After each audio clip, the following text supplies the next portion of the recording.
قریش کی شکست کی خبر مکہ میں سب سے پہلے حسمان بن عیاس خزائی لایا۔ قریش اپنے مقتولین پر نوحہ کرنے لگے، پھر بدی خیال کے مسلمان ہم پر ہنسیں گے، نوحہ بند کر دیا۔ شکست کی خبر پہنچنے کے 9 روز بعد ابو لہب مر گیا۔ اسود بن ابو یغوث کے 2 بیٹے زمع اور عقیل اور ایک پوتا حارث بن زمع میدان بدر میں کام آئے۔ وہ چاہتا تھا کہ ان پر روئے مگر ممانعت کے سبب خاموش تھا۔ ایک رات اس نے کسی عورت کے رونے کی آواز سنی، چونکہ اس کی بینائی جاتی رہی تھی، اس لیے اس نے اپنے غلام سے کہا کہ جاؤ دریافت کرو کیا اب رونے کی اجازت ہو گئی ہے؟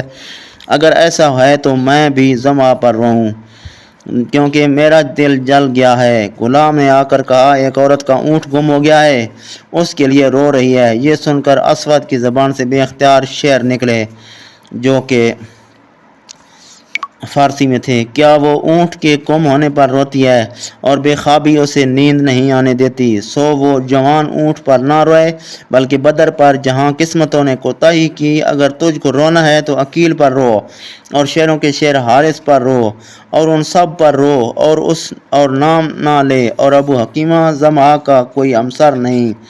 یوم بدر واقعہ میں یوم فرقان تھا کہ کفر و اسلام میں فرق ظاہر ہو گیا۔ اللہ عز و جل نے ضعف کے بعد مسلمانوں کو تقویت دی، چنانچہ اس کی نعمت یوں یاد دلایا کرتا ہے۔ وَلَقَدْ نَصَرَكُمُ اللَّهُ بِبَدْرٍ وَأَنْتُمْ أَذِلَّةٌ، سورہ آل عمران رکوع نمبر 3۔ اور تمہاری مدد کر چکا ہے اللہ بدر کی لڑائی میں اور تم پر بے مقدور تھے۔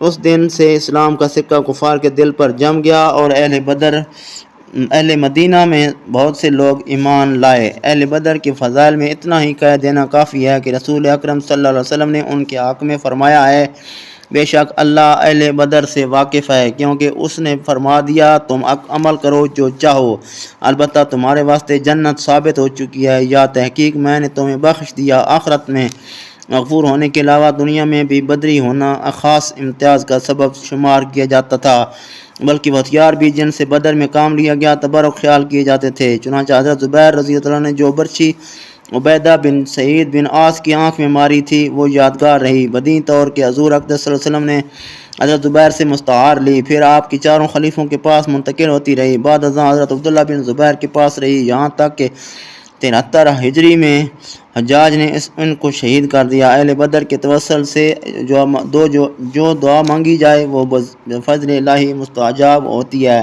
جیسا کہ مشائخ کا تجربہ ہے۔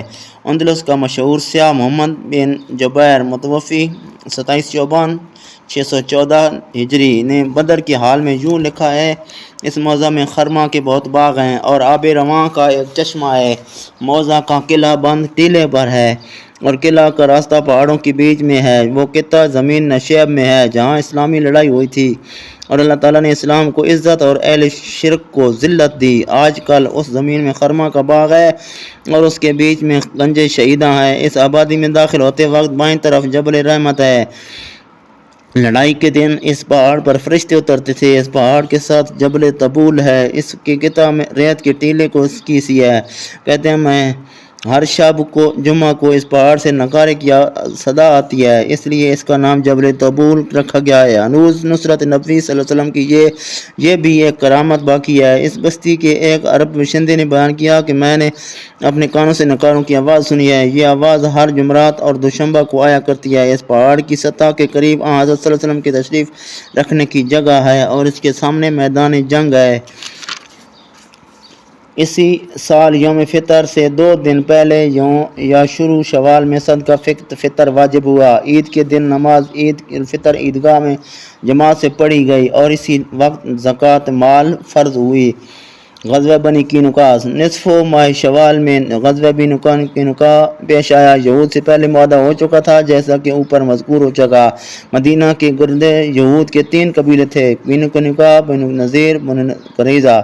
ان تینوں کے یکے بعد دیگرے نکس سے عہد کیا۔ ان میں سب سے پہلے قینقاع نے جو 600 مرد کارزار اور یہود میں سب سے بہادر تھے عہد کو توڑا اور باغی ہو کر قلعہ بند ہو گئے، مگر 15 روز کی محاصرے کے بعد مغلوب ہو گئے۔ حضرت صلی اللہ علیہ وسلم نے ان کو جلا وطن کر دیا۔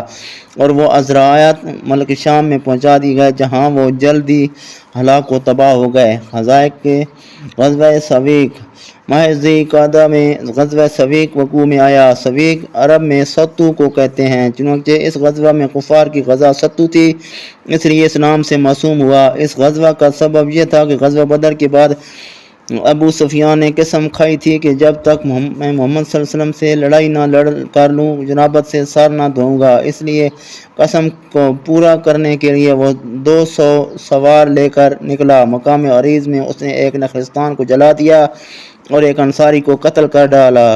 رسول اللہ صلی اللہ علیہ وسلم نے تعاقب فرمایا۔ ابو سفیان اور اس کے ہمراہی بوجھ ہلکا کرنے کے لیے ستو کے بورے پھینک کر بھاگ گئے، جنہیں مسلمانوں نے اٹھا لیا اور واپس چلے آئے۔